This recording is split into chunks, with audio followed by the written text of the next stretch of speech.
Hello and welcome to Cartoonist Kayfabe. My name is Jim Rugg. I'm Ed Piscor. Going to look at what if number 11, what if the original Marvel bullpen had become the Fantastic Four. Before we open this thing up, I want to invite everybody to like, follow, and subscribe to the Cartoonist Kayfabe YouTube channel if you haven't done so already. Hit that bell icon for notification whenever we post a new video. That'll help offset the kayfabe effect. Whenever you see a new comic on our channel that you want, you run out to eBay, your local comic shop, Amazon, whatever the case is. And sometimes they're all scooped up or the prices have been inflated. So if you get those early notifications, you'll be the first person in line trying to hunt down your copy of What If number 11. Also, let these videos play through to the end. That allows YouTube's algorithm to push our videos out to other comics fans who haven't found Cartoonist Kayfabe yet. And that's how we grow this channel. Just reached 60,000 subscribers, so thank you all for helping us reach that. And let's keep this thing going. I believe 600,000 is our next milestone we're aiming for. Yes. So thank you for your help on that, and keep these videos playing through. And Ed, let's dive into one of the strangest Jack Kirby comics. That's my pitch on this one, is like I will put this out as one of the more unusual Jack Kirby comics. So cool that he's the writer-artist on this. They talk about in the letters column, this is 1978, so it's the first time Jack Kirby is doing Fantastic Four comics in 8 years, the team that he co-created and made famous in that first Marvel Universe run of his. But here he is, back on Fantastic Four, but not the Fantastic Four you guys all know and love at home. Yeah, it feels like a lot of hedging. Like everybody was clamoring, and this is the era of the people in the bullpen calling him Jack the Hack, and like really disrespecting him and all that stuff because they didn't want the Eternals. They didn't want Devil Dinosaur. They wanted him to do the shit that he was known for. They wanted the same old from him, and Kirby is just not built for that. And this is like a hedge, you know? Okay, well, I'll do a Fantastic Four thing, but it'll be this. They also said in the letters page that this was like an idea of Roy Thomas for a long time to have the bullpen as Fantastic Four, and he was pitching Jack Kirby, Stan Lee, Flo, and himself as the Fantastic Four, and Kirby, the creator of House Roy and Funky Flashman, right? Yes. Like, he was not going to have any fucking Roy Thomas in his comic and opted for Sol Brodsky. And even at the end, there's a little shade, I just want to make sure we get it in there, that where they're back in the Marvel office.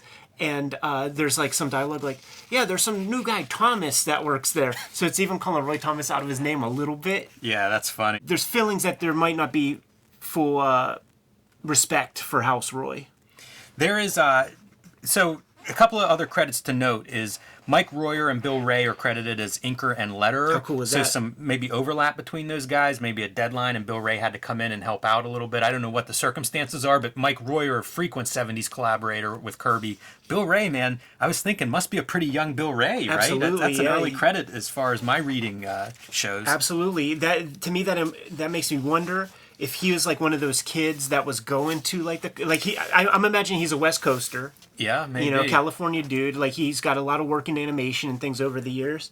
I think he paints like plein air, like landscapes of like LA street scenes now. Yeah, that sounds right. And it's pretty feel cool like I've because seen that. it's like capturing, you know, like the modern days of like were captured in paint. He's doing his own version of that, and it has like all the messiness of the industrial world in the painting. Is pretty cool.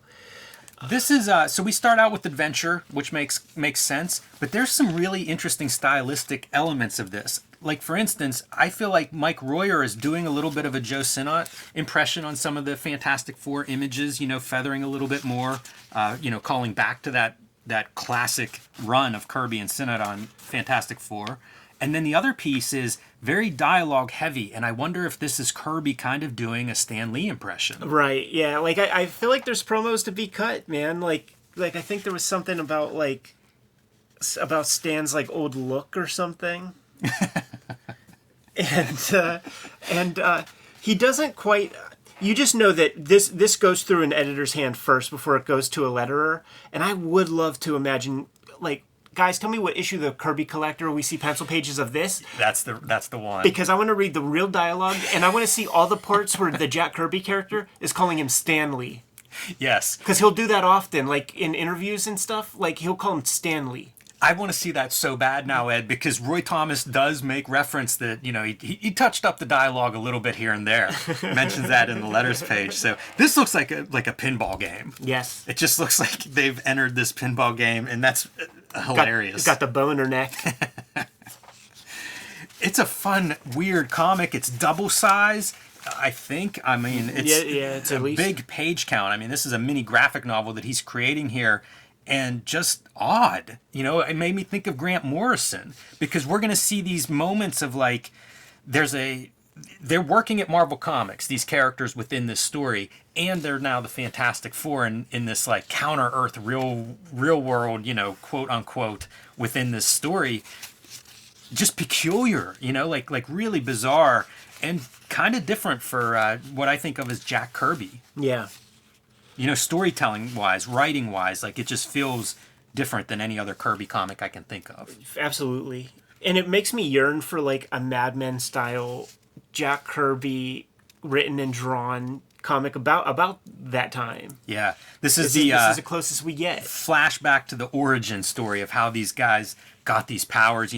Somebody, the fans, there's talk about fans, which is I think there might be some shade going after the fans. Yeah. But sending in these boxes, these anonymous notes, and that's what happens. This box shows up while they're all in the office, and it unloads cosmic rays, and hey, Fantastic Four origin. It's Jack Kirby, of course, becoming the Thing, because who else? What other character could he possibly be?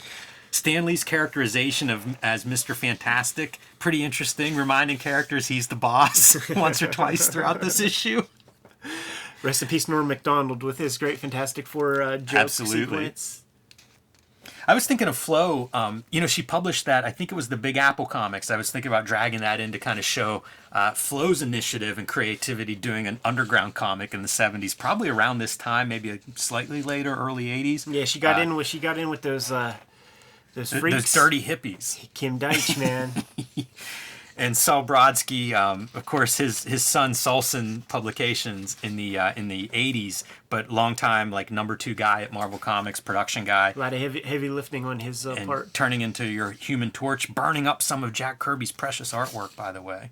That's okay. Kirby doesn't get to keep it anyhow. How great is this panel? Whenever he flames out and he's starting to fall, they even make you wait 2 pages to get there. But the giant Stan Lee, Mr. Fantastic hand catching him in the air. That's some cool stuff. Looks really good. Yeah, even when they pull it back in, it looks like it hurts. Yeah. They talk about he's going to need to lose some weight if he keeps going in and out of windows. That feels like a Stan Lee. Get some jokes in there. Cartoonist Kayfabe is brought to you by the comics that Ed Piskor and I make. So here's a rundown of what is available. Hulk, Grand Design, Monster, and Madness, a retelling of the 60-year history of the Incredible Hulk, is available in comic shops everywhere right now, including some very cool variant covers by Peach Momoko, Jeff Darrow, Ed McGuinness, Marcos Martin, and Cartoonist Kayfabe's own Ed Piskor, in addition to my covers. You can also find The Deadliest Girl Alive, Street Angel, and a variety of oversized hardcovers from Image Comics, Homeless Ninja on a Skateboard, and The Plain Janes, one of the first young adult graphic novels published here in the United States about a bunch of high school artists that get in trouble around their town doing public art. From Ed Piskor, Red Room, the antisocial network collecting the first series of Red Room comics, Murder on the Dark Web for Fun and Profit. Trigger Warnings, Red Room's 2nd season, now in stores. 2 or 3 issues available already, and a 4th one on the way, coming soon. Banned in 22 countries and 10 comic book shops, but those shops will still order these comics. You just may have to ask for them by name. They may come out from under the counter whenever you ask for those, wrapped in a brown paper bag. He's also the originator of the Grand Design series. There are 3 oversized, beautiful volumes of X-Men Grand Design currently available wherever books and comics are bought and sold, as well as Hip Hop Family Tree, 4 oversized volumes of this hip hop history, and available in deluxe box sets, very nice box sets, and WYSIWYG, a history of computer hacking, available wherever books and comics are sold. And now back to our regular scheduled programming. His Stan Lee is real generic without the gimmicks on. You know, like that's Stan Lee, I think, or maybe that's Soul, but they're interchangeable in a way. Yeah, I think that is the Stan Lee. flashback though, like this is him pre-mustache and stuff, but a lot of the story in the present time, at least you get the mustache, although it's not quite the Stan Lee I know with the glasses and everything. This one piece of hair I think was put in by the bullpen. That was Stan's note. Yeah, I think the bullpen put that one in. It's a great hand though. I think that's just a crazy looking, amazing panel. Very bizarre and out there. And there it is, man. Mandate. You got to put at least like one Fantastic Four image with the classic team in there. How great would that page be? Like if you were going to own a Kirby original. Oh yeah, man, that's a 6-figure page. It's amazing. It does make me wonder about like what the coverage of this is in the Kirby issues. So whoever knows what issue number that is, maybe DM us before you post it publicly. Yes. Give us a chance to beat the kayfabe effect and track that thing down for ourselves. All the mail coming in, the living the gimmick pays off. That Fantastic Four is more popular than ever in this world. But this Marvel villain is a more interesting personality. This is a classic image for me. Like it was reprinted somewhere. Maybe it was the Marvel Abrams book. Maybe it's in How to Draw Comics the Marvel Way. But this is a very famous, iconic panel to me. Did they mention somewhere? Trying to figure out if it should be Marie Severin or Flo Steinberg for the Invisible Woman. I feel like that's mentioned maybe in the letters page. There's a callback. So like the bullpen is doing the heavy lifting. So John Romita's there. Oh, that's right. Marie Severin's there, and some guy Thomas. Like that's where that panel is. That's right. Like they use everybody's proper names, and then Thomas. Like he's just the most insignificant. Kirby is wild. He doesn't have the pronounced brow of the thing, but he's got the Kirby at brows. Yeah, it's you see the Kirby likeness coming through, and it's very uncanny. It's like that Uncanny Valley kind of piece. It's also that thing that that cartoonists do when they draw themselves and give themselves some bulk to their arms. Yeah, he looks pretty good in a swimsuit. Yeah. I love that it's like self-portraits of Kirby though. Throughout the book, we see several self-portraits. Yeah, of him. some really, really good ones. So they're trying to figure out, like, they believe whoever infected them with cosmic rays probably hiding out under the ocean. So off they go, and of course that brings them in contact with frequent Fantastic Four nemesis Namor. It's the S people. So like the first S that comes to mind is Submariner. Go down there, you find out it ain't him. But it's a chance to get him to revisit some classic characters, man. Play the hits. Yeah, absolutely. And that's a pretty fun version of Mr. Fantastic, I think. Reminds me a lot of Don Simpson and some of his bizarre heroes. Yeah, absolutely. And I say all of that as a compliment to everybody. I think that looks really neat. It's such a peculiar story. Like having, this would make sense as like a not brand deck or something. But having Kirby actually doing it just makes it this bizarro world. Yeah, it's just this very weird conceit. It's just a weird hedge. Like, and it's a... Like, this would be a great piece of stunt casting in a day of the direct market when you could put this in the solicits. Kirby back on Fantastic Four, and then you delivered this. It surprises me that this is not like a book that's talked about all the time by everyone. It surprises me that there's not some deluxe Marvel reissue of this book. Though there will be. Well, there should be. Yeah. It's certainly worthy of more, a better... higher profile. Spoilers. I think I found this thing just randomly. Yeah, like this is just dollar bin find or something. I don't know that it was somebody pointing me at it like you've got to track down What If 11. It was more of like, what is this book? I mean, it's just like, oh, another Kirby. Like I'm grabbing whatever Kirby I find on the cheap, any of it. Right, exactly. And this is just another one of those. It's so much spoiler. More. Yes. Who does that S stand for?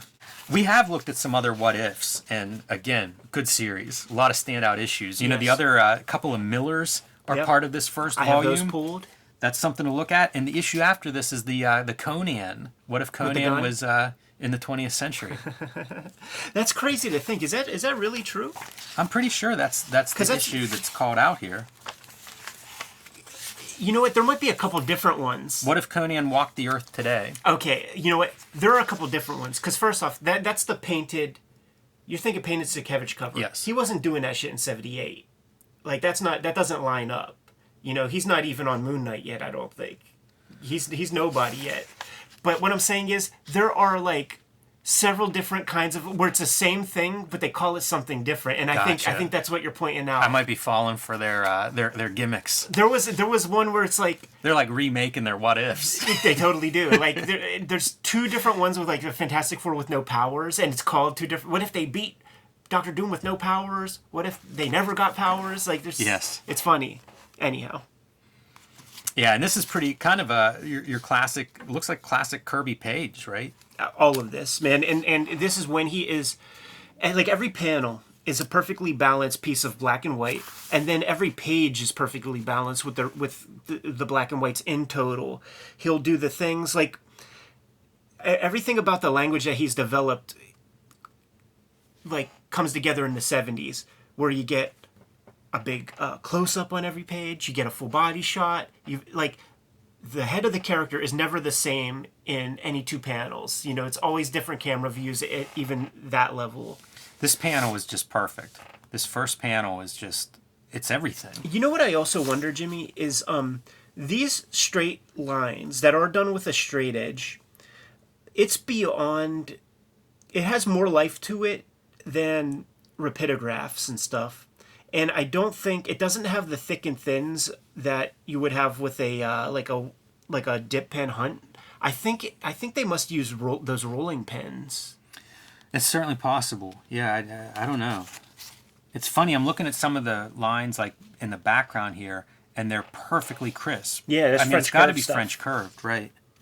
Yeah, I don't know. And it's a thickness that's like a real interesting shape. Like it's just not rapidograph thickness. I don't even know if rapidographs existed in '78. Yeah, they're an old tool, but that rolling pen was one. It's even older. Yeah, I mean, geez, talk about some wasted money on tuition one semester when I learned how to use a rolling pen. That's the one they show in How to Draw Comics the Marvel Way, though. So it's like you got to have that one. That's true. Yeah, it's true. And they wrap up here pretty conveniently. Once they realize that the Skrulls are to blame, they decide there must be a factory of those cosmic cubes that they're making and destroy that. We don't even see like the Skrull, hardly any Skrull aftermath. Yeah. What a weird issue. And did we skim over the office? Yeah. I did want to see that office shot just because it's pretty fun to see like the second generation of Marvel bullpenners called out a little bit. Oh yeah, page 25. Bottom middle. Yeah, there you go. Fun to see those Marie Severin, John Romita get a little. We don't speak about it because we don't know. Luckily, Marie Severin, Johnny Romita, and this new kid named Thomas are around to take up the slack. See, disrespecting. Good stuff. So I don't know, man. This I love this issue. I'm glad to get to talk about it a little bit, and I'm surprised that more people. I never have conversations about this. Yes. So why not, everybody? This is a great Jack Kirby comic, and it's like weirdly not autobiographical, but a lot of Kirby drawing himself. Kinda, sorta. And there's got to be a story behind the penciled lettering that Roy Thomas went over. I would love to see that. Yeah. You know, the Kirby Collector's such a cool magazine for giving us insights into it. I would love to see anything they've got on this issue. Like, was Kirby really trying to think about like making it, you know, like Joe Sinnott, you know, call back to the 70s or to the 60s run? Were the inkers working that way? You know, like I'd like to see all of that. Absolutely, man. You had this comic pulled for this week, man. I had it sitting in my episode potential box for about 2 years, man. So I'm glad to check this one off the list. Kayfabers, like, follow, subscribe to the YouTube channel. Hit the bell. Will notify you when new vids are available. What's out there, Jimmy? Hulk Grand Design Monster and Hulk Grand Design Madness are both in comic shops now as you watch this. Get out to your comic shop, pick those up. It's me reimagining the 60-year history of the Incredible Hulk, perfect for longtime Hulk fans or first-time Hulk comic book readers. And get that wherever comic books are sold. And join me on patreon.com/JimRugg. Red Room trigger warnings. Issue 1, 2, and potentially issue 3 are on the stands as we speak. Murder on the Dark Web for Fun and Profit is the name of the game in Red Room Comics. Banned in 26 countries, banned in 10 comic shops. You can order and pre-order these comics at the links in my link tree in the description below. And I also have my Patreon there for $3. You can get the archive of Red Room Comics. More than 200 pages up there, and I put new strips up every Tuesday.